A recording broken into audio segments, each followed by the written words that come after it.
Welcome back, everybody. I am here today with Casey Dearden and Tanner Robb. Today we're going to be talking about movies that define us. This is almost certainly going to be the first in a series because there are just so many movies that define me personally, and I feel like there are a lot that define you guys. So we're just going to talk about a few of them. All right. And to clarify, like when I say a movie that defines me, it's like if you want to get to know me, who I am, watch this movie. Okay. So I think. Are you going to include an audio clip of from The Greatest Showman, the one song? This is me. Yeah, are you going to do that? I am not. Are you going to? What about copyright strike? They might not do it. Shh! You want to get sued? Sorry. All right. So I think for this, I think maybe just we like have our top 10 or our 10 movie list here. I think maybe we just go one movie at a time, and we can kind of popcorn around, so we can, take turns doing our movies that define us, and we can talk about each of them a little bit. But this is quite a few movies to get through. So, my first movie to get to know me would be Jurassic Park. It's one of my earliest movies. I know that, like, for some people that might sound messed up, but Jurassic Park is one of the earliest movies I remember watching. I was never scared of it, like, ever. I have always just been awestruck by it. I think, even though I wouldn't have thought about it this way when I was 5, it was the first movie that showed me the power of cinema to move somebody. I mean, it's Jurassic Park. It's the only one that should have been made. I agree that some of the other ones are okay to decent, but Jurassic Park is pretty darn perfect in its execution of horror, of wonderful character arcs that you didn't expect to work out, but then they do, and amazing dialogue and some wonderful lines that when we talked about in an earlier podcast about AI in the recent Mission Impossible movie, and there's a line in Jurassic Park that just kind of suits that. Well, there's I like the sequels. I think they're fine. Okay, some of them are bad, but I like all of them. Even the bad ones, because I love Jurassic Park. But really, like, when you get down to brass tacks, there's one actual good movie in that series. The reason that I think the sequels don't work as well is because they're missing one scene. And it's the scene in Jurassic Park between Dr. Sattler and John Hammond, where they're eating ice cream and talking about the flea circus. It's a really good scene. It's the heart of the movie. And like that part where she says, you never had control. That's the illusion. That I feel like that scene was missing from the other movies, because in the other films, the person making the dinosaurs has generally been a bad guy, right? Been a greedy person. And we see in that scene that John Hammond isn't greedy. He isn't a bad guy. He's just super misguided. And so that's what I think has been missing from Jurassic Park. It was just recently announced they're doing another Jurassic World, and the writer, one of the writers of the original Jurassic Park, David Koepp, is writing that one. So I don't know. Maybe we'll see some of that magic come back. Nah. You know what? If it does, I will be proven wrong. But I just think, just keep Jurassic Park 1994. That's the only one you needed. Yeah, I feel like for whatever reason I have a bone to pick with it, and I have no idea. I got annoyed at the other ones, man. you know what it is? This is what it is. And it's funny, Tiger. That was going to be my first movie as well. I was going to say pull up Jurassic Park. I can love this movie, but Jurassic Park is that first time you ever got high ever. It's every high after that. It's the first time you saw a dinosaur. Yeah, and it has, in my not so humble opinion, the greatest scene in any movie ever. The greatest scene in cinematic history. When you see the dinosaurs for the first time, It's so just the good. John Williams score, and like I get emotional, I get goosebumps. I can watch that scene over and over and over, and the 45th time watching it, I am still emotional. I still have goosebumps, and my daughter's asleep in the car because she doesn't understand. It offends me, but I mean, I watched that scene, and it just the wonder and awe of that scene just makes me get up in the morning and try to be a better person every day. The way I like the way you phrased that. The way that it's shot, how we see the character's reaction to the dinosaur first, right? And so we lean forward. We actually physically lean forward because we want to know. You know, if you haven't seen that movie before, you want to know what they're reacting to. You want to know what's causing that reaction. And when you finally see it, it doesn't disappoint. It does not. No one. That movie is turning 30 years old, and it still holds up. It turned 30 years old last year. Yeah. Did it really? I thought it was this year. It's 93. Oh, 93? Yeah. Oops. He released that and Schindler's List the same year. Freaking legend. That's insane. So anyway, so Jurassic And then Park. a few later, he released big BFG. So Look, man, even the best miss. yeah, and he did. Okay, hold on. Because you basically both said the same thing, I'm going to say something on my list that's No, okay, we yeah, all I will want to hear. I agree. want to hear yours because apparently Dearden's was Jurassic Park as well. Yeah, you both said the same thing, and I'm curious if you guys also have this on your list. The Lord of the Rings, The Fellowship of the Ring. Ooh, you know what? That was on Rayanne's list. I put Return of the King, but Fellowship is perfectly acceptable. Depends on what day of the week. One of those three is the best. Lord of the Rings didn't. Yes, I actually Lord of the was Rings didn't fighting make myself. Sorry, go ahead. No, I was just saying I was fighting, looking out because as a kid, Two Towers for me was somehow like one of the best movies ever. Even though we can all acknowledge that it's not the best in the trilogy, but it's still so good. It's the worst of three solid So I days. almost put that on. Yeah, I mean, like for me, there's something about the third act battle that will just be probably part of my brain forever of how good it is. Cinefix did a really good analysis of what makes that battle work. It's in their like greatest action scene, greatest moments of action or something like. I can't remember exactly what it's called, but they talk about how the action in the Battle of Helm's Deep is layered, and it's really interesting. It's layered like an onion. Anyway, so I feel like we could talk about it for so long. I really do. So we won't. But the entire trilogy, whatever one you want to put in your 10 films to understand me, they're so good. So Lord of the Rings didn't make this particular iteration of this list. However, they're three of the greatest movies ever made. Like, Yeah. it's another one of those where it's like, what can we say that hasn't been said? I will always say that that Pippin, the scene with Pippin's song in Return of the King, is the single finest thing Peter Jackson has ever shot, ever. Hard to argue with that. I have one scene that is better. It's in that movie, but they're right there. Yeah, And that's the ride of the Rohirrim. that's a great scene too. I mean, okay, well, it's kind of funny to like talk about great scenes in a movie that is exclusively great scenes. Seriously. It's like try and pick a best scene from The Dark Knight, which, funnily enough, is my next movie. That's on my list. Yeah. The Dark Knight came out on my birthday when I turned 14, and totally changed me.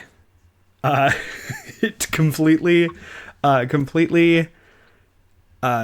changed my mind as to like what a Batman movie could be, what a superhero movie could be. And like there's kind of the valid almost criticism that it's really just like an excellent crime movie that happens to have Batman in it, but I don't see that as a bad thing. Not at all. And really, I mean, how much of our undying love for this movie, it's a great movie, first of all, like, but how much of our undying love for this movie is due to Heath Ledger's magnetic performance as the Joker? Yeah, we Errol and I have one YouTuber who we really like to talk about, who we just kind of bond over, and who mentioned how Two-Face and Harvey Dent, man, they actually just might have been close to Heath Ledger, but because Heath Ledger is that good, like Aaron, how do you say his last name? Eckhart. Like, he really carries the movie as well. Like, no, he's really good in that movie, but he got outshone. Yeah. No, I love The Dark Knight has one of my favorite like final 10 minutes ever. I think the sick f***ed up game that Two-Face chooses to play with Gordon's family to determine who he loves the most, that's messed up. Like, that's not okay. Yeah.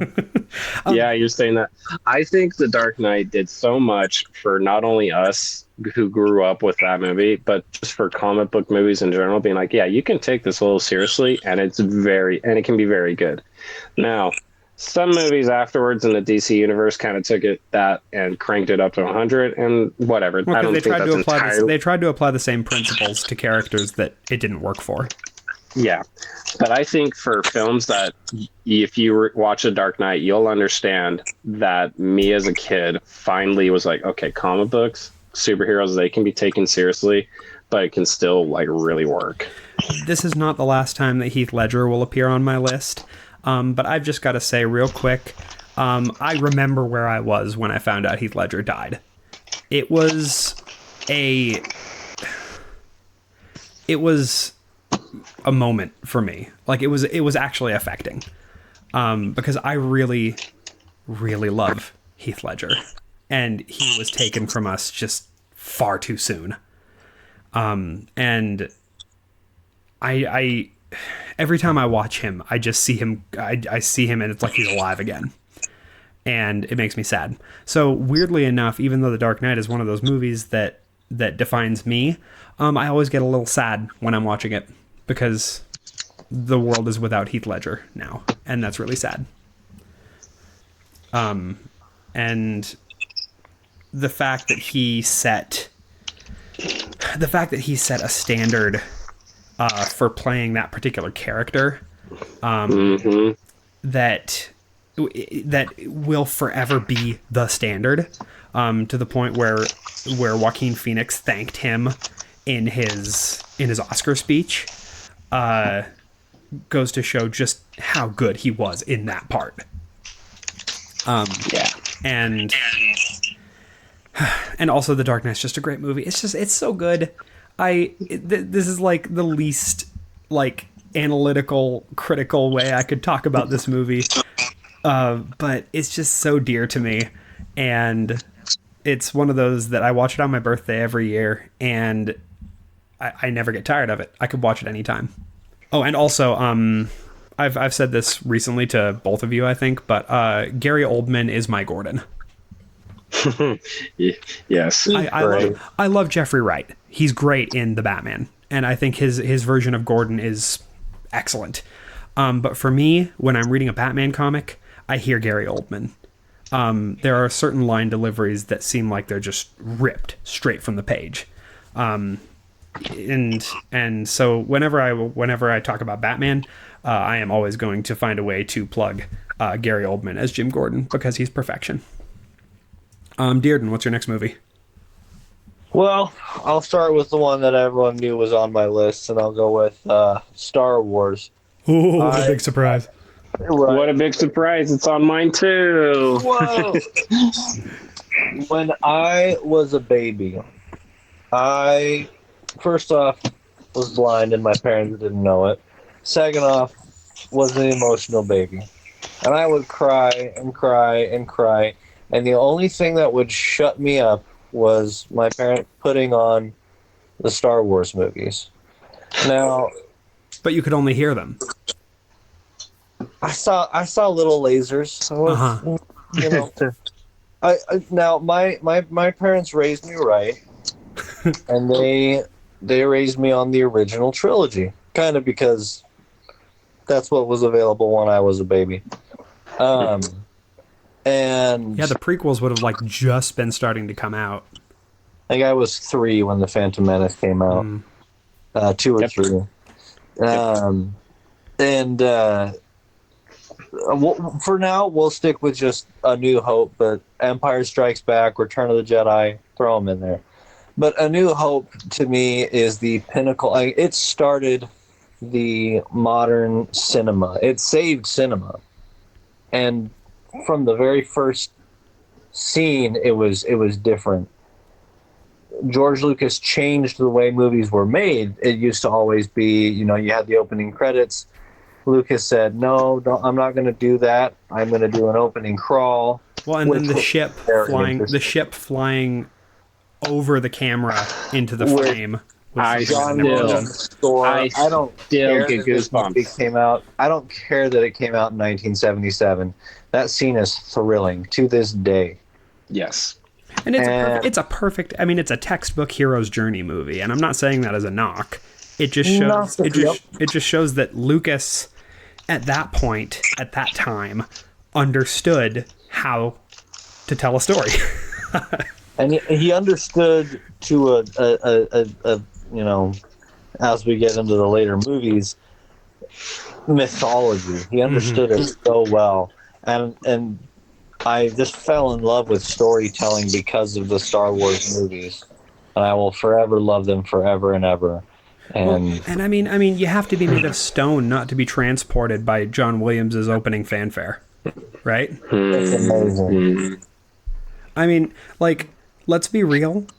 John Williams does not have that many years left on this earth. It's just gonna be momentous when we lose him and he goes to join Ennio Morricone in the choir of angels. Steven Spielberg said this during an honorific speech for John Williams' 90th birthday. And he said, without John Williams, bikes don't fly, nor do brooms in Quidditch matches, nor do men in red capes. There is no force. Dinosaurs do not walk the earth. We do not wonder. We do not weep. We do not believe. Yep. And he has made cinema as much as anyone. Yeah, I mean, he's he frequent collaborator with Steven Spielberg. I think both of those guys are very responsible for cinema being what it is today. If someone really wants to understand me and they watch Star Wars, they will get why I'm such a nerd, not just about Star Wars, but about many things. It really spun me once I finally watched A New Hope and was like, okay, I appreciate this one for what it is. And it became one of my favorite movies ever.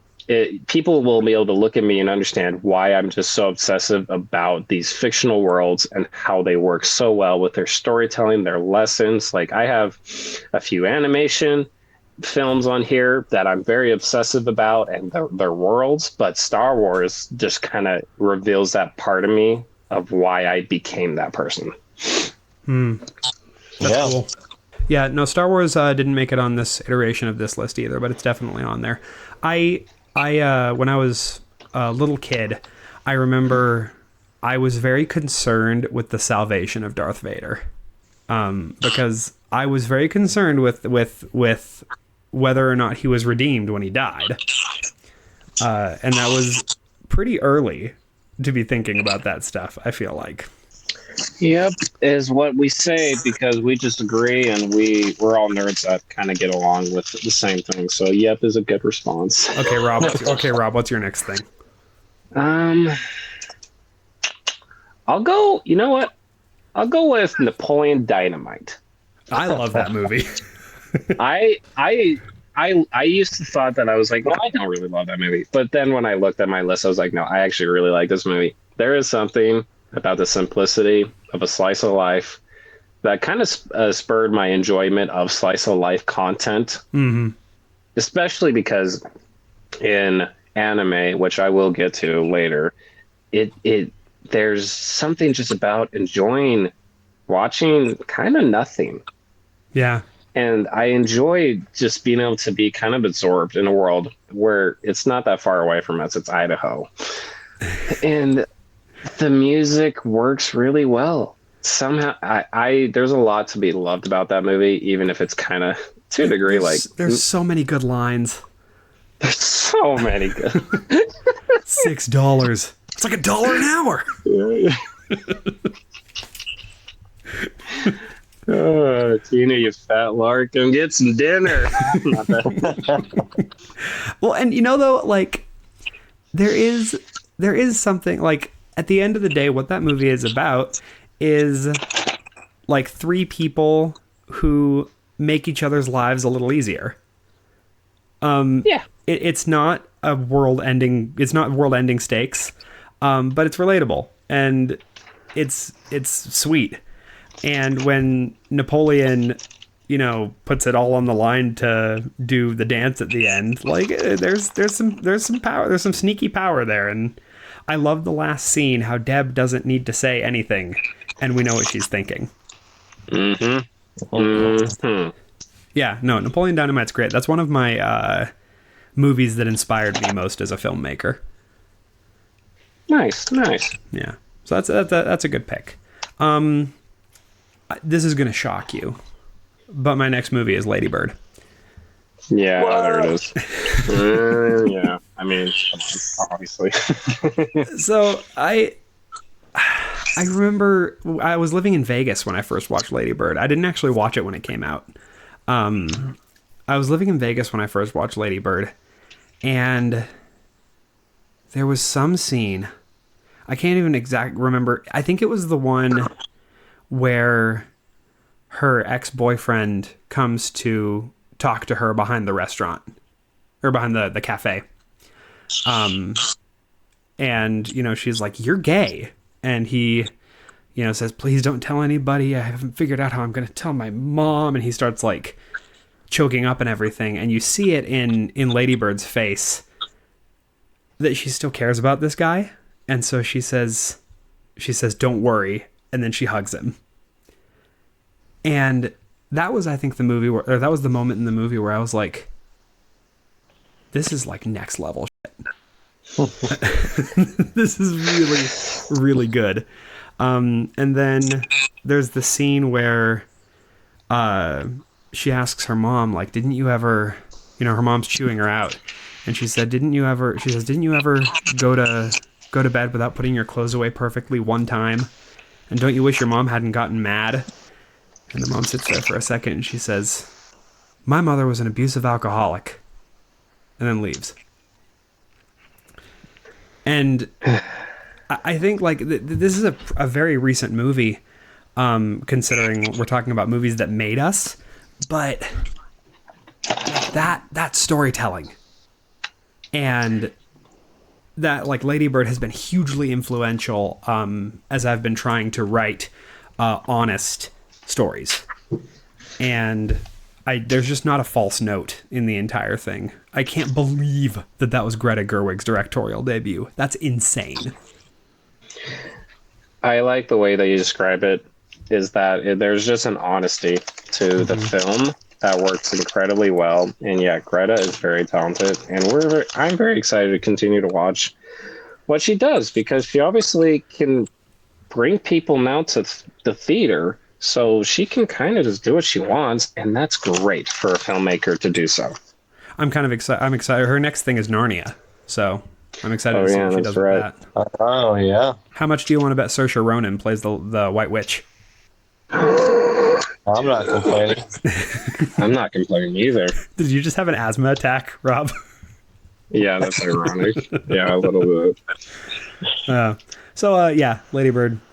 It's a recent one, but it definitely was very formative for me, especially as I continue to discover what kind of filmmaker I want to be.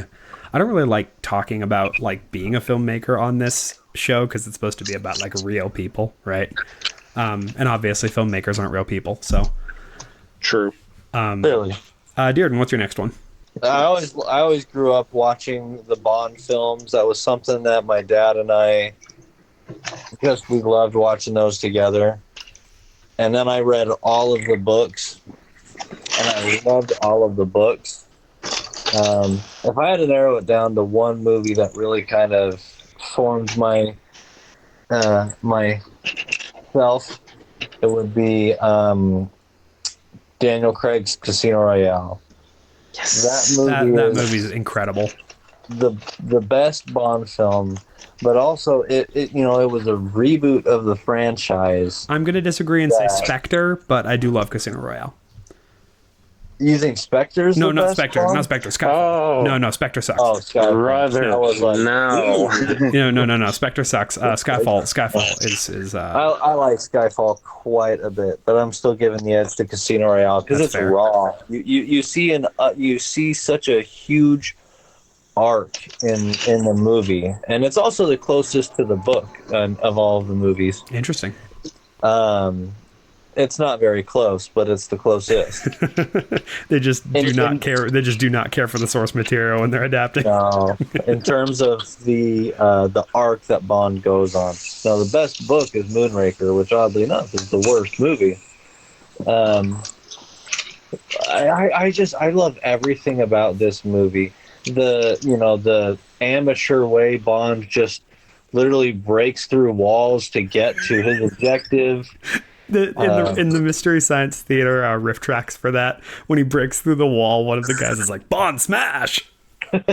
Yeah, I mean, yeah, he's not the perfect spy yet. He's a brute.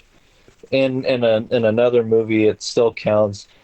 Judi Dench calls Bond a dinosaur, and that's kind of him. He still does things the old-fashioned way. And that's my favorite Judi Dench performance as M, by the way, is Casino Royale. Oh, she's wonderful. She's. I'll marry her. Don't tell my wife. No, she'll be okay with it. She loves Judi Dench as well. How the hell did you find out where I live? It's just great. And the chemistry between Daniel Craig and Eva Green is palpable. I mean, you can just feel it. I know what you're gonna say, Tiger. Go ahead. Last time Rayanne and I watched Casino Royale, the moment that Eva Green sits down in the train car, like as soon as she comes into frame, I turned to Rayanne and I'm like, this is the moment where I hit puberty. Completely understandable. She was a huge crush of mine for a long time. You know what's one really cool thing about her entrance in that movie? Typically, good guys enter from the left. She enters from the right. It's a foreshadowing. Yes. Huh. Well, that's nice.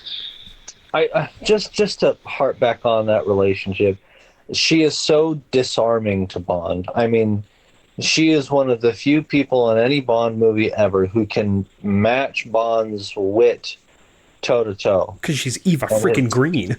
Yeah, she's amazing, and that's Eva Green. That's the character. Mm-hmm. It's so much fun to watch. You fall in love with these two from that first scene, which is a short scene, but there's so much sexual tension in the air. Well, it's just fun to watch. It's a game of chess. Skipping forward to No Time to Die, when he goes to her grave, the only thing he says is "I miss you," but Daniel freaking Craig packs so much pathos into that line that you're immediately taken back to Casino Royale. At least I am.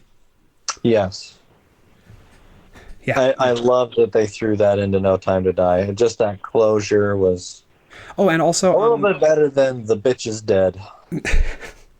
It's true. I mean, this is a weird thing to say if you haven't seen Casino Royale, but we haven't talked about the shower scene. That's a great scene. It's maybe my favorite scene in a James Bond movie. the most human you ever see. Daniel Craig's Bond. Absolutely. Actually, any of the Bond movies, because Daniel Craig was the most human Bond. Yeah, no, he really was. I love Daniel Craig. Okay, Rob, what's your next? All right. You had so much to say about Casino Royale, so. I mean, I really like it. I really do. But I also just acknowledge that I'm not the biggest Bond fan. Yeah, that's fair. It's just not my thing. I can't. We've done Dark Knight, Star Wars, Napoleon Dynamite, Lord of the Rings, Elf. Really? Elf? Okay. Yes. I love this movie. Tell me about that. Tell me about that. I want to hear. I to make it quick, to make it simple for me, is that Elf just kind of represents a lot of optimism in a world that, especially at Christmas, for whatever reason, even though I am very aware, because I've seen it, that there is a greater outpouring of love in the world, but there's a lot of anxiety around the holidays. And I think that some people just need to chill out, watch Elf, buy your Amazon package, and just enjoy optimism. I really do think that there is something beautiful about how his arc kind of just works in a way that, like, I've loved it. I've watched it every year, and I will continue to watch it every year until, I don't know, AI takes over. It's a yearly for me too. Yes. Yeah, it's so good, and I think it definitely influenced me and being just a happy person and trying to be a happy person, but also just I've enjoyed Will Ferrell throughout the years, even if he makes some really, really stinkers. But it's Will Ferrell's best comedic work, and I don't think it's a contest. You know what? I really like Anchorman, but I think you're right. Anchorman's really funny. Anchorman is so funny. But I don't think it has shit on Elf. I really don't. Yeah. I honestly, that's not a hill that I'm going to die on. So I'll let the, From director Jon Favreau. yeah, from Favreau, seriously. That's mine. So, okay. Errol, back to you. The next one for me is Past Lives. This is the most recent. This is the most recent movie on this list, but it's very like. Past Lives is a movie that just that almost anyone can relate to, I think, because it's about what ifs, right? And I feel like what ifs are a universal thing. Everyone has what ifs. And the way that Rob, you and I were talking a while ago about how Greta Lee's mom related to the movie, right? Mm-hmm, mm-hmm. And how she saw herself in Greta Lee's character. And it's this movie that doesn't have like a super strong plot necessarily. It doesn't have it's super low stakes. Essentially what it's about are three people in sort of a love triangle. None of them want to hurt any of the other ones, and they all want to do what's right. And still you're invested. Yes, you described it very well, because Arthur, the husband of Nora, says, even while they're chilling in bed about to fall asleep, he's just like, this is the perfect story of the horrible, awful husband with who's going up against a childhood lover, but you never at once where I was like, yeah, cheat on your husband and go off with your childhood friend. No, because he's a nice guy. He's a nice guy. Well, it's not some random Netflix Hallmark movie that I put on to fall asleep. It's one that, golly, that movie is very human, and it really wrecks you. Well, and I saw there was some Christian publication, some Christian website that said that Past Lives is the anti-Notebook. And yes. I think thinking about it in that context, because I seriously, here's some truth time. Movies that define me. I hate The Notebook.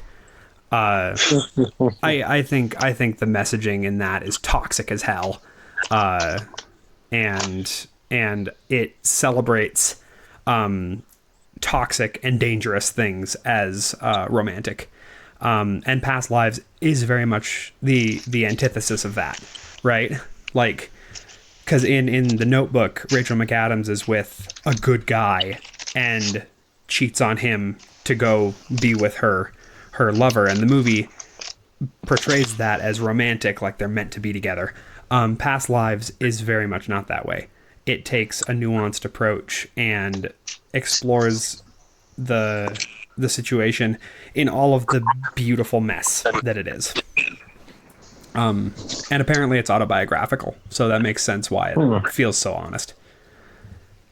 But I've talked about Past Lives in a recent thing, so we can move on. Dearden, what's your next one? My next one is my favorite sports movie, and this is Remember the Titans. Remember the Titans is great. I just love this movie. Denzel is one of my all-time favorite actors. The message of the story is one that is always going to be applicable. The way, Denzel's character goes about forcing these people to learn about each other. It's my favorite part of the movie is they go to camp and he gives every player an assignment to learn about their roommate. And some people embrace it and some people don't. And you see it throughout the rest of the movie, those relationships, how strong they get because of it. One character, I can't remember his name, he's not smart and he's not good at football, but he just likes hitting things. He makes friends with the black kids right away and they just adopt him. And then later in the movie, he goes to college. And it's just cool to see the growth that these kids go on throughout the whole movie. How you can learn to accept people who are different. It's because they think differently than you. You realize you're not that far off. Just a little bit different. It's a celebration of humanity, but it's not cloying. No, right. I love that movie to death. Yeah, no, that's a super solid pick. Remember the Titans is great, and Denzel Washington is like a handsome mofo. Yes, he is. Well, thank you for that, because I haven't watched it since I was a kid, and I don't even remember a single thing from it. So it's been now added to my watch list again to really just watch again. So thank you for that. All right, Rob, what do you got?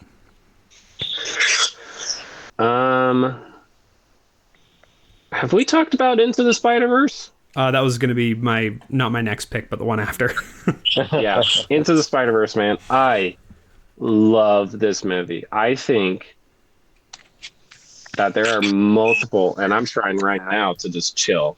There are multiple moments that just get to the like I have on my desk, I'm staring at a poster of it's Miles and Peter and Gwen. It was just something I found at Comic-Con, and I keep it with me because I love it. I've got 2 Spider-Man posters on my wall in front of me right now. Yeah, there's Spider-Verse, Into the Spider-Verse.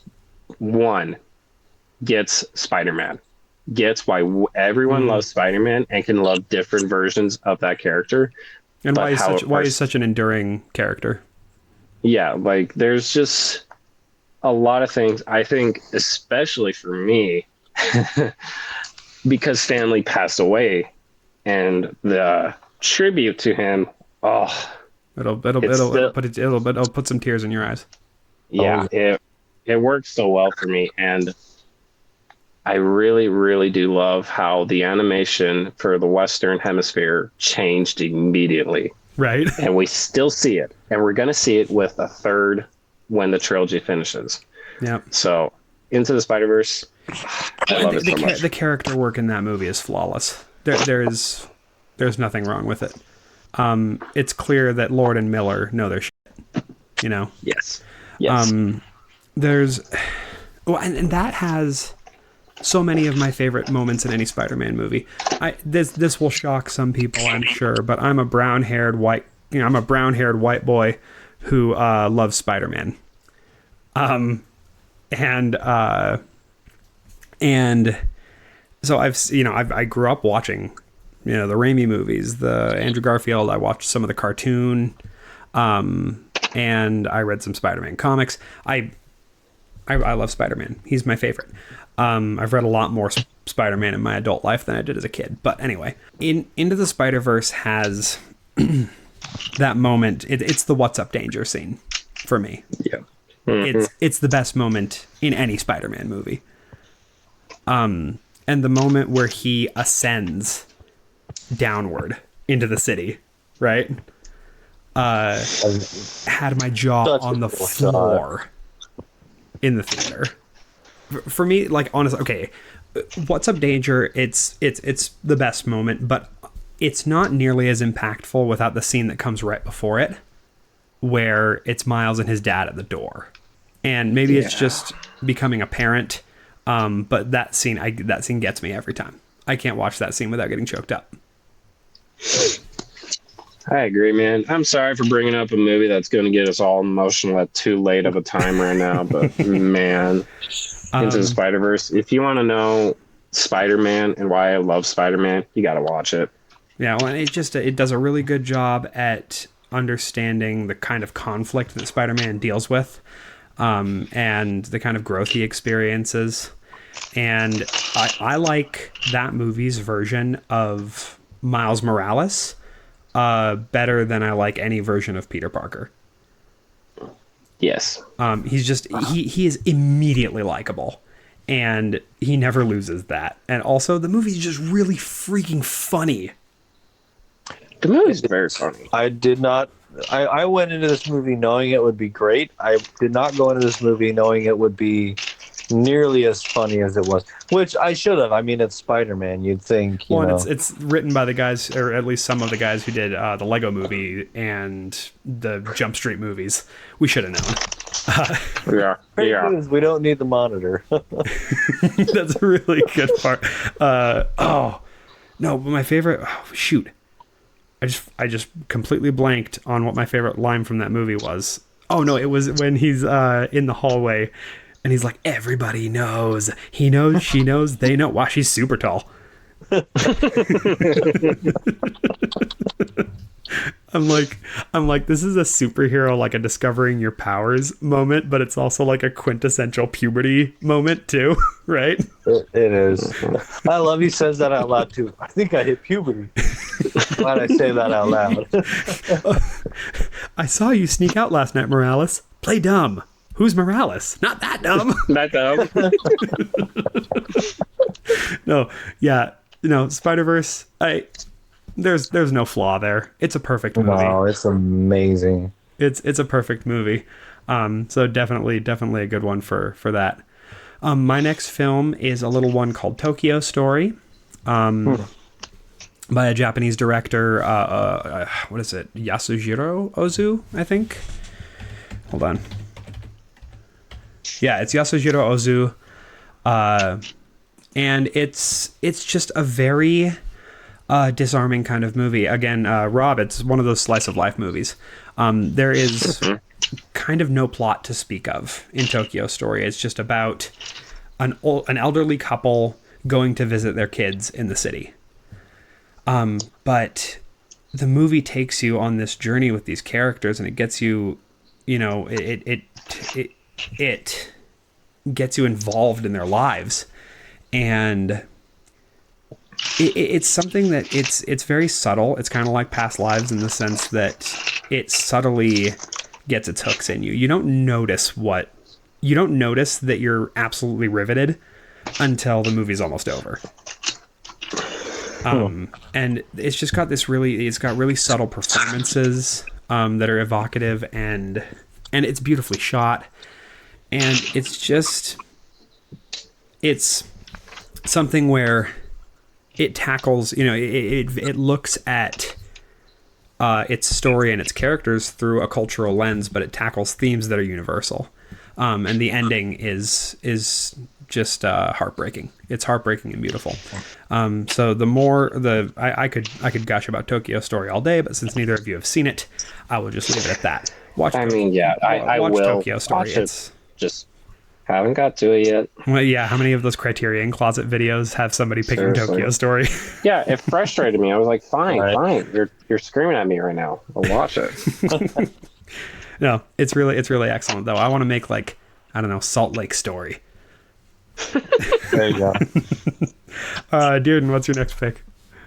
My next pick is a little indie film no one's heard of called Harry Potter and the Prisoner of Azkaban.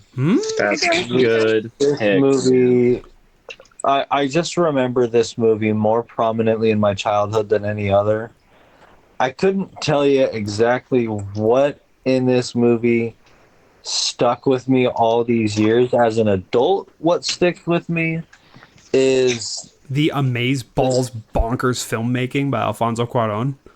well, that the cinematography is amazing, but it's the Dementors and what they represent, and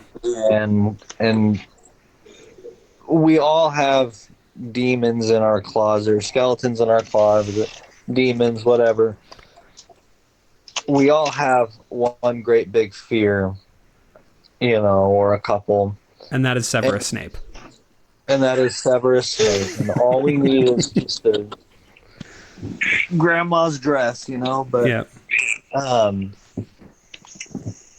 you're not alone. And it's important to me to, how do I word this? Life sucks sometimes. Yeah. And I don't have to face life alone. I have people who are there to support me, and I am a support to, my wife, my daughter. In my profession as as a therapist, I help kids who don't have parents, who don't have siblings, who don't have mentors. I am their mentor. And those happy thoughts, those are resources for us to use to overcome the demons that we face. I think that as an adult is what still sticks with me to this day about that movie. That's great. That's a great answer. That was awesome. And it's not something I would say. It's not something Tiger would say, and I'm glad you said it because that's you. Right. Yeah, exactly. Well, this is about people, right? I feel kind of silly now because I've just been talking about filmmaking and performances, but that's kind of what I look for. That's kind of what I look for in a movie, but you just gave like a real answer. Been known to happen. Yeah, no, that's awesome. Rob, well, what are you going to follow that up with? I know, right? Seriously. Boom, boom, boom, boom. Oh, one thing I was going to say about Harry Potter was, though I think Azkaban is probably the best of those movies, if I had to pick one from the Harry Potter movies, I would actually probably pick Sorcerer's Stone. There's something that is just so like it's an instant shot of nostalgia to the veins, rediscovering that world for the first time. That's fair. You'll notice in a lot of my picks here, I love these just otherworldly movies, Star Wars, Lord of the Rings, Harry Potter. Not our world. Something that can truly transform me to wonder. Yeah, that's the song, Harry's Wondrous World, So far, 3 of my movies have been like very grounded in our world. Yeah. All right. Follow up. Whiplash. Oh my gosh. I love Whiplash. I think it's one of those movies that finally was the instrument in playing a hand in my life of making me go, okay, I need to go outside of my limits of these superheroes, of these fantasy worlds, these little slice of life. I need to find these kind of movies. Because that was the one with J.K. Simmons. Oh my gosh. And Miles Teller, no fault to Miles Teller, but obviously J.K. Simmons. Come on. He steals it. He steals it, and Miles Teller does a great job, just trying not to cry and pee, but I think he does still cry and pee. But it's so that was one movie that for me just said, all right, I need to grow up a little, but not in a way of like self-deprecating to what I was watching. It was just like I can broaden my horizons. That's cool. So that was like. For lack of a better word, that was kind of an introduction to adult, like to movies for grown-ups. Yeah, because like it was high school, and I was finally like, you know what, I think I can broaden, and I think I can be okay with that. Whiplash goes hard. That movie's that movie's intense. So good, so good. The last 10 minutes of that movie, my palms are always sweating. Every time. And my knuckles are just like white. Yeah. It's a gripping movie. I never thought that a movie about a jazz drummer would make me would give me that kind of anxiety, but Yeah, oh seriously. man. Yeah, no, Whiplash is great. I'm surprised by the number of people who kind of misread the ending of that movie. Yes, it's not happy. No, it's not. Damien Chazelle himself said that he wanted to make a movie that had a sad ending that felt like a happy ending. And he did it. Yep. Because I don't see how someone could watch that movie and not see it being about, like, the loss of your soul. Yeah. Right. Oh, no. And yeah. I mean, yeah, J.K. Simmons obviously steals that movie. And he creates a beautiful monster, because if he had just yelled that entire movie, it wouldn't have that wouldn't have been an Oscar worthy performance. It's the brief moments of humanity that we see from him that really like round him out, right? Yeah. The moment where he talks about how beautifully the trumpet player played. The moment where he talks about good job, right? Such an evil way. Oh my gosh. But you get it. You get Get it. You understand him. Yeah, no, Whiplash is amazing. That's a really good pick. And that was one of the first movies you and I bonded over. Exactly. I wanted to bring that up too. I was like, that's one of Kingsman and Whiplash. And Prisoners. Prisoners. Yeah. So let's skip that. Yeah, let's skip that till all our kids are grown up. Yeah. Okay, my next pick is a little indie movie, and this one actually is an indie movie, Dearden. It's called Once. If you haven't seen Once, the basic idea is a heartbroken Irish busker meets this kind of down on her luck Czech piano player and singer, and over the course of a week they make music together. It's a very simple premise, and this movie has haunted me ever since I saw it when I was 16. I have been chasing it. With almost everything that I make, almost every story that I try to tell as a writer or as a director, I'm always chasing Once. I want to make that movie. And I can't stop. It hit me at the exact right time. If I had seen that film before I did, I don't think I would have liked it as much. If I had seen it after, I might have liked it as much. But I feel like it hit me because I had just had throat surgery, or nose and throat surgery. And so I just had this big stack of movies to watch, and Once was one of them. And when I watched it, it just spoke kind of directly to my heart. And to the point where Rayanne and I went and saw Glenn Hansard and Marketa Irglova in Salt Lake last year. And that was a dream. That was an absolute dream for me to see these people who I had seen, 10 years, like 13 years prior, for the first time in this movie that was shot with a Sony Handycam and features one of the best Oscar-winning songs ever. To finally see that live was a hell of an experience. And so Once is the movie that I've always kind of been chasing. I think I always will be chasing it. So that's my pick. Well, now I know what music I'm going to be listening to tonight. Yeah, it's good, right? That's a great. That's a good song, good choice. What movie was I just going to bring up? Oh, speaking of music, West Side Story. Ooh, I'm which going one? to go with the most recent one. West Side Story was the first play I'd ever acted in. Ooh, okay. And I didn't have a huge role, but I had some awesome lines. I played a Puerto Rican boy named Pepe. And I from that on, I loved acting. I loved theater. And then Spielberg's West Side Story is just such a good Rendition.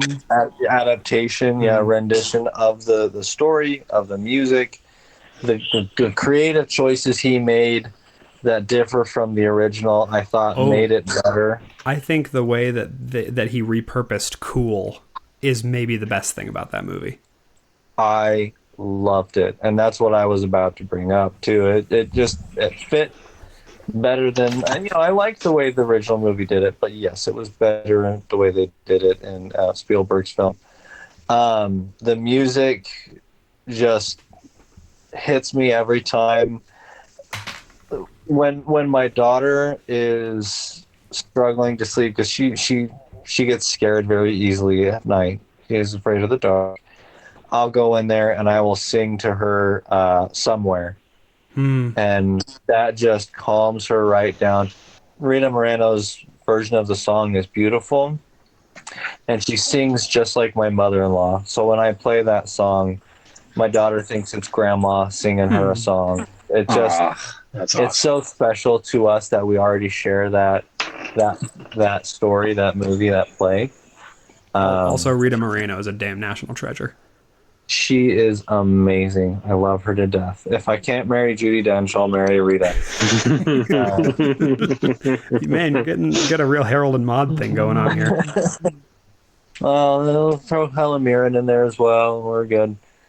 But I love West Side Story. I know it's Romeo and Juliet, but I don't care. It's a beautiful story. David Lynch said that a lot of young writers are held back by the thought that this has been said before. And he says, yes, it has, but not by you.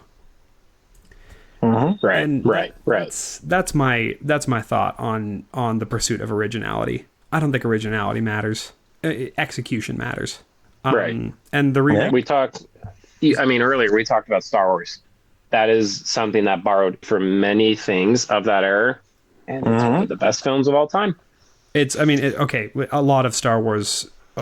George, a lot of Star Wars is ode to Kurosawa. Yeah. Yes. Yes. Like especially stuff like Seven Samurai, what's the Fortress movie? Hidden Fortress, Yojimbo Sanjo. Yeah. The remake of West Side Story was really, really good. It's a crying shame that it didn't make more money. Agreed. It's also crazy that that's like Spielberg doing musicals for the first time. And then after that, he did his first music video. Really? Yes. It was a Marcus Mumford music video, and he shot it on his iPhone. What the heck? My God. All right. I give him crap about a few stinkers, but he is one of the best. Well, and the fact that he's always pushing himself, right? He's always doing stuff. He's always trying to do stuff that he's never done before. I really admire that. Rob, what's your next pick?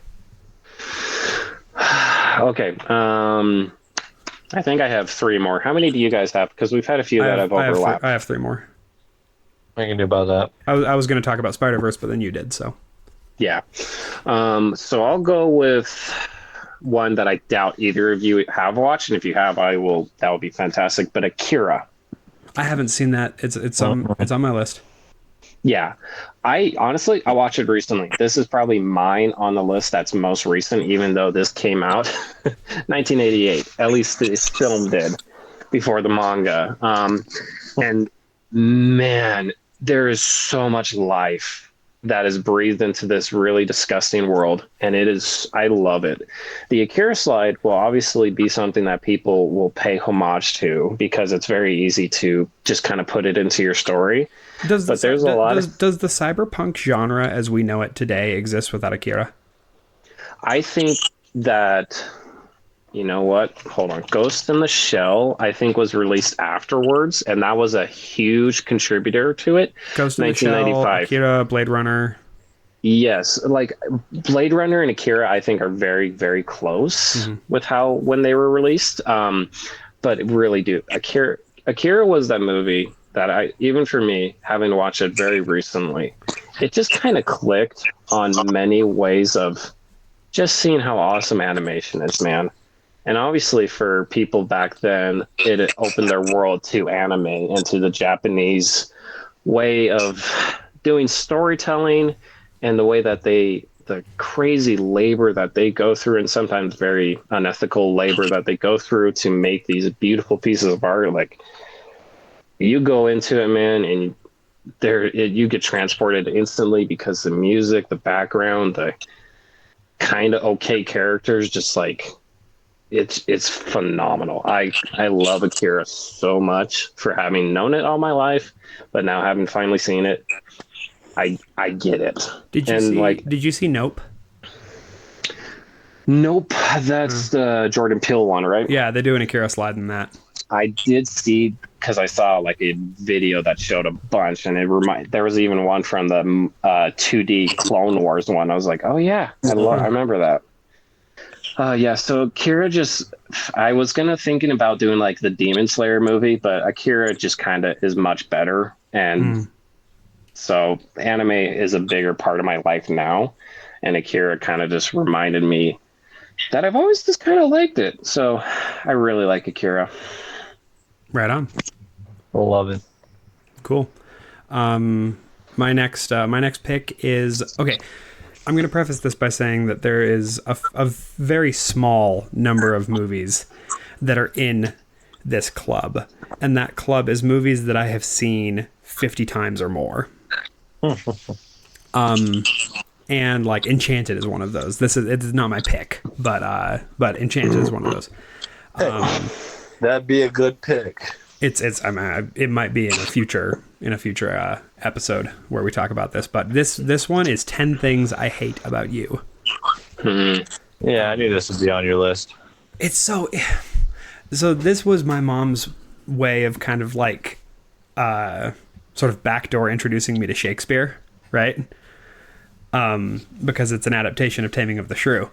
And this was the movie where I fell in love with Heath Ledger. And this is my hot take, especially in film circles. In film circles, Heath Ledger's best performance is in The Dark Knight, and it's not up for debate. But my favorite Heath Ledger performance is 10 Things I Hate About You. That is where he is just so full of life. And I watched it again recently, and just so many memories are attached to that movie for me. Because I saw it when I was in like middle school, and I thought the dialogue was so funny, and the characters were just a lot of fun, and it's one of those where like my mom introduced it to me. So whenever I watch that film, I'm always going to think about my mom, right? And it's just another one of those. It's a shot of nostalgia, you know. And there really aren't many other movies that are quite like it. Like there are a lot of you have your She's the Man's and other sort of high school teenage rom-coms, and those are good. You know, I'm not knocking those. Some of them are really bad, but you know. Yeah. But 10 Things I Hate About You kind of stands apart for me. The cast is insane, and like I love seeing Joseph Gordon-Levitt's posts on social media, where he posts throwbacks to being on the set of that movie, because everyone just looked like they were having so much fun. And also the soundtrack is amazing. And so like I guess I don't have like a super like emotional reason for this being on my list, but like if you want to get to know me, 10 Things I Hate About You is an absolute must. I like it. Dearden, what's I up? like it too. Next on my list is my favorite of the MCU movies, the first Avengers. Interesting. As in Marvel's Avengers, not Captain America, the first Avenger. Known to our like 2 listeners in Europe as Avengers Assemble. Is it really? Really? Mhm. Yeah. I like that. Well, because in Britain there was a popular TV series called The Avengers. It was a spy show. Yes, I remember always seeing it on TV and go, wait, that's not the Avengers. Pissed me off. Yeah, so it's called Avengers Assemble over there. But yeah, no, okay, tell us about that, because I just love this movie. It's all of these characters had their own movie first. Aside from Black Widow and yeah, I was gonna say almost all of them. Hawkeye, and so they're all leading characters, and then you put them all together to be a team. Thor's a god. Why is he gonna bother, working with these tiny, petty humans? You humans are so petty and tiny. Exactly. Iron Man rules the world essentially, and then Captain America is the greatest Boy Scout to ever live. And they all are forced to save the world together. And Hulk is an uncontrollable bomb. Yeah. They're doing this with a nuke on the ship, all because they have a mutual friend named Phil.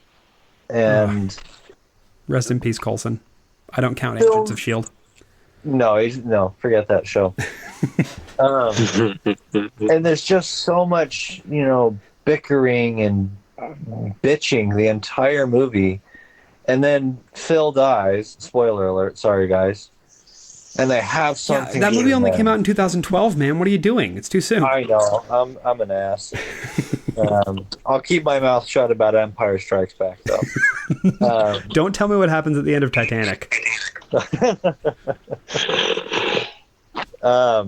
So they have something to rally behind, and that final act is just the greatest action scene ever, in my opinion. I just love every minute of it. It's so nerdy, it's so quirky and campy, and it's epic. And I have no deep reason to love this movie. It's the comic books jumped right out onto your screen.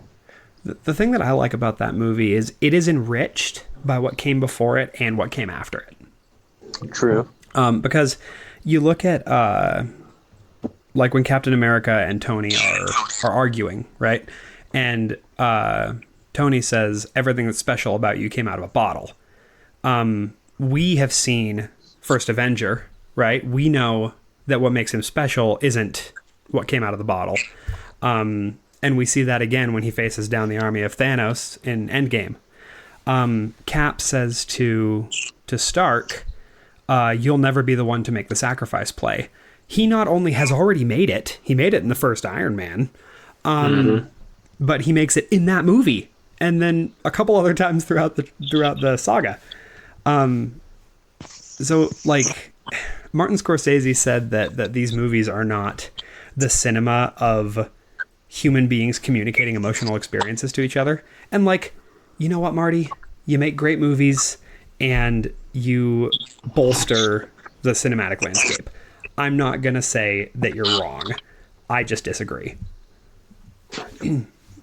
Because we have these characters who have very human flaws and they have very human desires and fears. And it's all wrapped up in this fantastical package. But Avengers is a movie about people communicating emotional experience to each other. And that's a trend that continues, especially in the other Avengers specific films. But that's a good pick. I remember seeing Avengers in theaters, and yeah, there was nothing really like it. I watched it 3 times in theaters. I love the heck out of that movie. In fact, I have an MCU movie on my list, but that was a consideration. Yeah. You just made up a word. Considerization. I'm not going to ruin this. Just go on. What's your next pick? Oh, it is me. That's right. We're almost done. Yeah, you know what? I'll do it. Okay, I'll go with MCU. Guardians of the Galaxy Volume 1. You know what? I love that movie. Yeah. I really do think that Volume 3 might edge it out in certain aspects. But Volume 1, I can put on any day with any audience, and I think they would get it. I think they would understand very quickly that it's not just a silly comic book movie, because it is. But dude, I was told how this was going to be a fun movie, and within the first few minutes, I'm like, oh, I'm sad now. What the heck? The Guardians movies are really good at that, actually. They're really good at being like, this is fun. We're going to do the occasional penis joke. But hey, here's human emotion. Like, seriously? And then volume 2 is like a mostly fun jaunt, doesn't seem to take itself too seriously, but then it has that bummer ending. Yeah. And this is Volume 2, not even Volume 1. But Drax holds a lot of emotion in, and Mantis is able to feel it, and she feels it and instantly breaks down. Mm-hmm. Like, James Gunn, stop. Stop being so good at making movies. Yeah, he's really good at movie. He makes movie well. So Guardians 1, I feel like I really don't have to say much about it. It's just, you just have to watch it with me, and you'll understand why a blend of comic book and human emotions can really work well when done very well. I like it a lot. I dig it. Yeah. I don't think that there is anything quite like the first time when you see Star-Lord go into that ruined temple, and it's all bleak, it's rainy. He walks up all stoic, right? And he takes off his helmet. He's a, good-looking action guy. If I hadn't been watching Parks and Rec, I wouldn't have expected anything goofy from him. But then he slowly puts his hand down to his Walkman, presses play, and then the entire tone of the movie that they've set up so far is upended.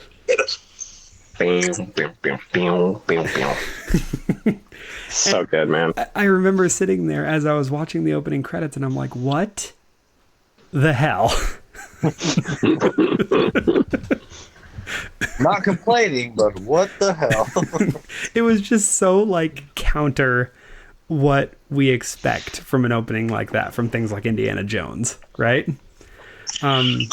Old adventure movies primed us for these big elaborate set pieces to open a cool adventure, and instead we get goofy dancing and kicking rats. Yeah, and there's a great line in another Avengers movie related to this one. So he's an idiot. One thing I really like about that whole series is that the characters never lose their core qualities. Peter is always a doofus. Yeah. You even see it that he's competent plenty of times, and you kind of forget that he's competent because he's such a doofus. But he continues to be one, and you're just like, you know what? It's kind of okay for people to be many things. Mm-hmm. I Guardians of the Galaxy worked so well for me. Found family movies work really well for me. It being a comic book movie and a found family movie works so well for me. Well, yeah, Spider-Verse is kind of the same thing, right? Yeah.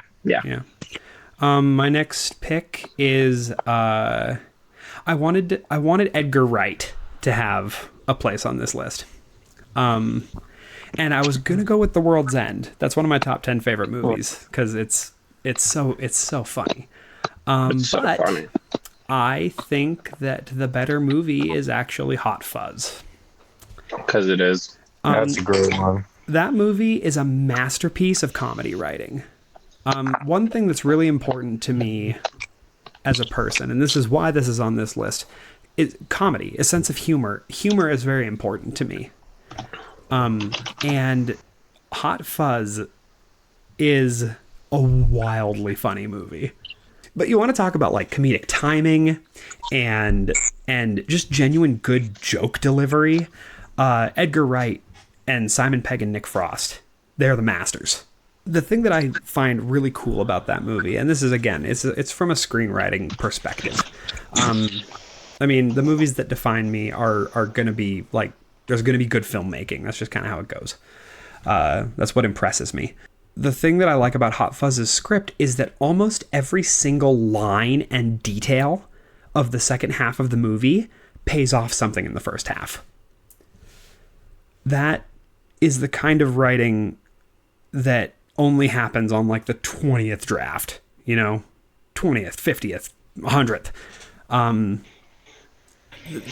Edgar Wright has such a fine attention to detail, and he is really good at the joke per minute, or the 5 jokes a minute style, but he also doesn't lose the characters, which is pretty impressive, I think. Like, you actually do get to attach to Angel and to Danny, and you also get to laugh a lot. So like Hot Fuzz kind of represents, I think, the pinnacle of what Edgar Wright does, what he's good at. And if anyone hasn't seen it, if you like cop movies, it's a good cop movie. If you like parody, it's a good parody. It's more of a satire, honestly, but like, it's one of those pieces of satire like The Princess Bride or Stardust or Kick-Ass, where it's poking fun at a genre, but it's also a really good and ultra competent entry in that genre. Yes, agreed. I agree. Yeah, no, and Hot Fuzz is a classic. It's a really, really good movie. Dearden, what's your next pick? My next pick is my favorite of the Nolan movies, The Prestige. Okay. I grew up. I remember when this movie came out. It came out the same year as another movie called The Illusionist. I really like The Illusionist. Both great movies, but I just found The Prestige to be enthralling. First off, Christian Bale and Hugh Jackman. How do you go wrong? Mm-hmm. The storytelling was fun. I did not understand it, but I kept wanting to watch more. I just kept wanting to go back and watch this movie again and again and again. Are you watching closely? Exactly, and I still watch it. Soraya will be sitting there next to me, trying to show me funny videos on Instagram, and I'm like, "Shut up! I'm watching." Yeah, I'm sure that goes over really well. It goes over really well, because then I got a swollen eye at the same time. I can't see as well. You have to pay more attention with the one eye that you can see out of. Really, but it's I just. This movie is just so entertaining, and there's so many details to it that just make me come back again and again for it. Yeah, no, as far as like movies about obsession go, it's one of the top. Like, I'd say that, Amadeus, and probably Whiplash. Amadeus is very good, and I agree with that. Obsession, yeah, that's great. Prestige is so good. Honestly, it's actually underrated, because I feel like it should have more of a pop culture presence than it does. I agree with that. I would say that, yes, a pop culture presence, it's not there, but it's so good. And it's so much fun. My dad loved showing me that movie. He was like, "Do you want to watch it again?" I was like, "I really do, but I have to go." Yeah. Well, the movie itself is a magic trick, right? Like the reason that I've kind of fallen out of love with Nolan in recent projects is because I feel like he has gotten too into the magic trick. He's gotten too into the magic trick. He's gotten too into what he could do, that his characters suffered for it. Oppenheimer kind of changed that, but and I hope that change trajectory continues. But The Prestige was a great marriage of the magic trick and the character-based story. I agree. Okay. I think it's my last movie. Yeah, it's your last one. 1, 2, 3. Yeah, holy cow. All right. Well, I also have a Nolan pick. Inception. Okay. Inception is, rocks. in my opinion, the best Christopher Nolan movie. Because this list is to understand me, Inception works so well. My favorite is Oppenheimer. I think it's going to be very hard to top that. But Inception, oh my gosh, I love Inception. In fact, I just looked up a random quote because I was like, you know what? I need to say something nice because I don't know exactly what to say about Inception that really has not been said well. And apparently Christopher Nolan said something really cool. And he said, the most important emotional thing about the top spinning at the end is that Cobb is not looking at it. He doesn't care. Yeah. And I was like, yeah, that's awesome. And I agree because I love that he really is just trying to get back to his family, trying to get back to his kids. But I love how sci-fi this movie is. I love the fight where they literally built a rig to move so that it felt dynamic and real when they were. Oh my gosh, I love that. You're talking fight. about the spinning hallway? Yeah, that's what the words I was trying to say. The spinning hallway is so cool, man. That is one of I remember watching that in theaters and going, okay, cinema. Even though I probably didn't even say that word, I was like, cinema is awesome.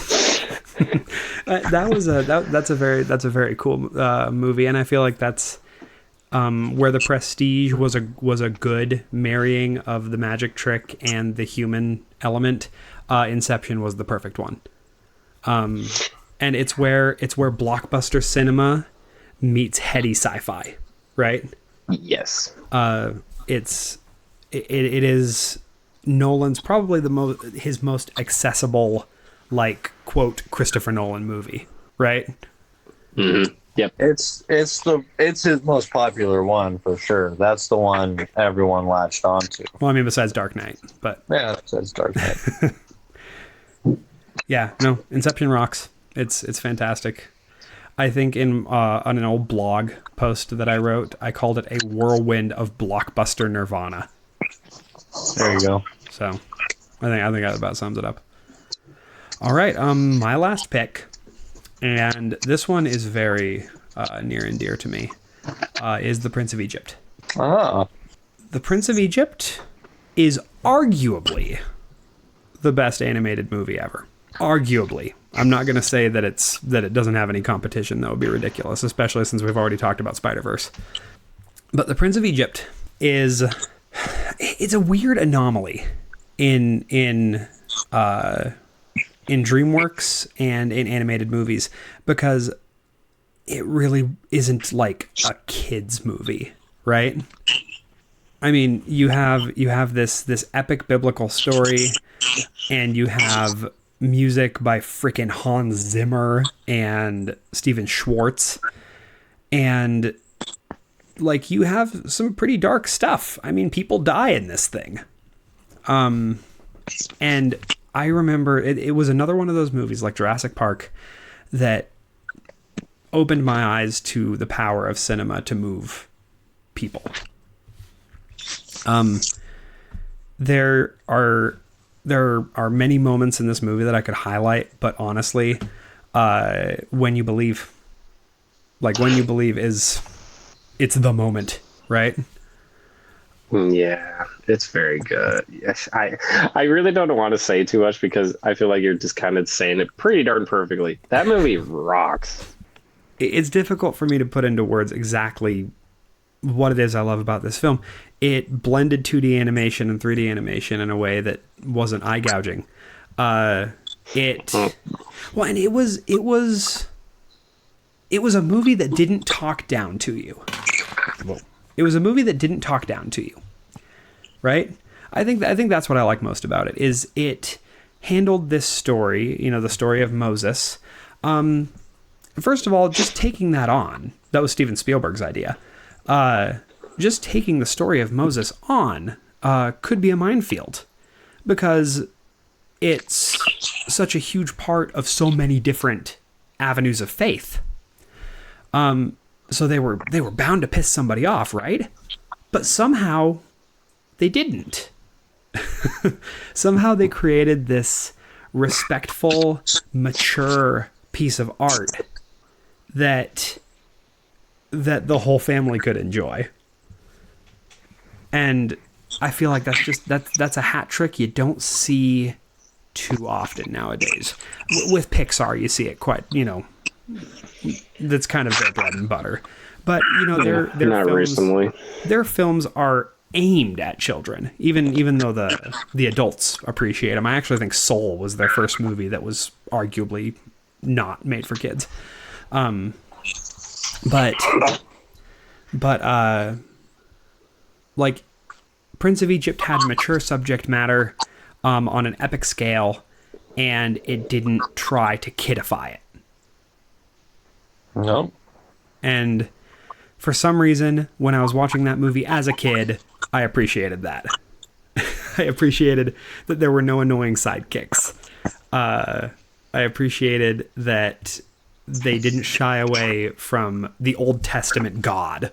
The Prince of Egypt is so good. And I would say that it's been a part of my life for so long that it is absolutely one of those movies that made me. But I think this has been a very interesting and enlightening experience talking to you guys about these. Yeah, it's nice because we've been friends for so long that we kind of know quite a bit about each other, but it's nice to peel back the layers of the onion on Shrek Cakes to have see layers. where... Okay. And it's just nice to see what really kind of like some of the picks I really did not expect, but then I hear it and I'm like, no, that totally makes sense for Dearden. Totally makes sense for Tiger. So that was fun, and I'm excited to listen to when you get our other friends on. Yeah, no, I want to hear Amy and Maddie's picks. Yes, I as well. but not Peterson. But not Peterson. No. But not No, Peterson. I don't need his top 10 favorite hentai. That's not. there's an extended there's a deleted scene from The Office where Michael makes Stanley drop a bunch of hentai. And it cuts to a talking head shot of Stanley, and he's like, "It's called hentai, and it's art." And he's so like, he's so passionate about it. I just love how like he's like almost spitting. He's so angry about it. But yeah, no, I've always said that you can tell a lot about a person by the kinds of movies they watch. With me, it's like with like Jurassic Park. I try to see the world. I try to find the wonder in the world. It's hard sometimes. I can be a cynic. I think I'm kind of naturally built that way. But I really want to see the wonder and the good. Spider-Man, it's all about responsibility and being better. Prince of Egypt, importance of faith and courage, and Lady Bird, just being honest and doing your best. But I could go on. With Dearden, the way that you were transported when you were young with Star Wars, for instance, I think is a very it's revealing about you. I would say so, and for me, what these movies do for me, how they've shaped me. If you see all of them, I just want the impossible to be possible. The wonder of it all. You like a lot of fantastical kind of stories. I want to believe it can happen. I want to believe in miracles. That's all I have to say about that. Yeah. What about you, Rob? What do you think? What do your favorite movies say about you? I think that there's a little bit of a arc in my films that show that, especially with they weren't in any way ordered at all. Mm-hmm. But if I put Whiplash and Akira more near the end, it would have made sense because those are more of the mature films that I do seek out now. But Napoleon Dynamite absolutely was a huge factor into me just wanting enjoyable, grounded, to a degree, slice of life. Man, I love when I get transported to another world. And I love seeing people just be optimistic and love each other. I wish I had ChatGPT to say that in a better way, but I think I said it. Yeah, Peterson's going to come on here and he's going to have all these profound things to say, and we're going to find out he had ChatGPT write them. Yeah, no, for me it's I like seeing human struggles. You know, Yep. I like seeing humanity in places where you wouldn't expect to find it. In a movie about dinosaurs munching people, there's this scene about a guy who just wanted to show people something real, right? In The Dark Knight, you know, there's the moment in the hospital when Two-Face wakes up and realizes what's happened, and we just see his anguish over that. You know, in Tokyo Story, there's one character whose husband has died, and his family has kind of like taken her in as one of their own. And you see a lot of what she struggles with behind closed doors, and it's really quite moving. Past Lives is kind of the same way. And so I think that you know, we can learn about each other through the movies that we enjoy and we share with each other. So yeah, I'm really happy we did this, and I'm happy to get to know you guys a little bit better. And Same, brothers. Thank you for the therapy. yeah, well, What does Stanley say? What does Stanley say about therapy? Like, he's just like, yeah, you just sit there, you go, now give me $500. okay, I'll Venmo you, Errol. Sounds good. No, speaking of cinema and therapy, for those of you who are listening who don't know, if you are familiar with the channel Cinema Therapy on YouTube, Alan Seawright, the filmmaker on Cinema Therapy, is in my upcoming movie. So keep an eye out for that, because it was very fun to have him around and to glean some of his wisdom. But until next time, I think we should sit down and do this again, you know, soonish. We also need to re-record the Toy Story episode, because I'm sorry to all you wonderful people who have been waiting for that. The first recording was kind of a disaster, so we just need to redo it. But until then, on with the movies. Thanks so much, guys.